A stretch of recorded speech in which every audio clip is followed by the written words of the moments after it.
Good day, my wonderful JS2 students. This is Mrs. Salau, and today in our home econs class, we'll be discussing food nutrients. First of all, what is food? Food is any edible substance. It can be liquid, it can be solid, which when eaten and digested provides your body with energy, nourishment, enhances growth, and also regulates the body processes. It is this food that you eat which gives you energy to go about your daily activities, which gives you energy to wake up in the morning and do whatsoever you want to do. It also helps you to grow.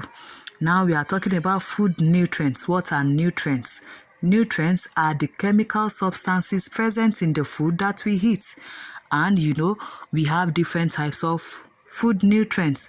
There are how many in number? We have 6 in number. As you can see from our diagram, we have 6 in number, and the different types of food which you eat contain different types of food nutrients, and these food nutrients are also present in the different types of food that you eat in different proportions.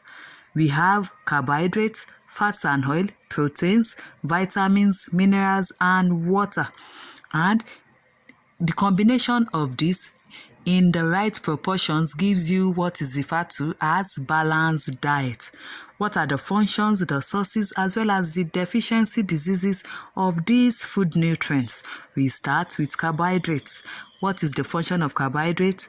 Carbohydrate provides your body with energy.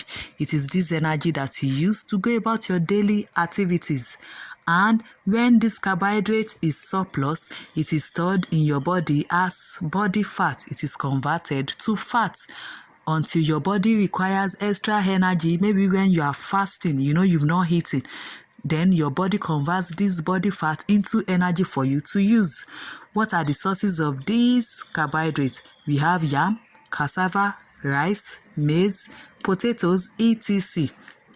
What is the deficiency disease of these carbohydrates that we are talking about? Lack of energy and tiredness. Now let's talk about fats and oil. Fat and oil also provide the body with energy, and in addition to providing the body with energy, it also supplies the body with heat. The surplus of it is also stored as body fat. What are the sources of these fats and oil? You have palm oil, groundnut, your oily meat, and fish, e.g. Titus, margarine, butter. And the deficiency disease of it is that your skin may become rough and you feel cold easily. Then let's talk about protein. Protein is required for growth in children, adolescents, and babies, for building new tissues as well as repair of worn out or damaged tissue.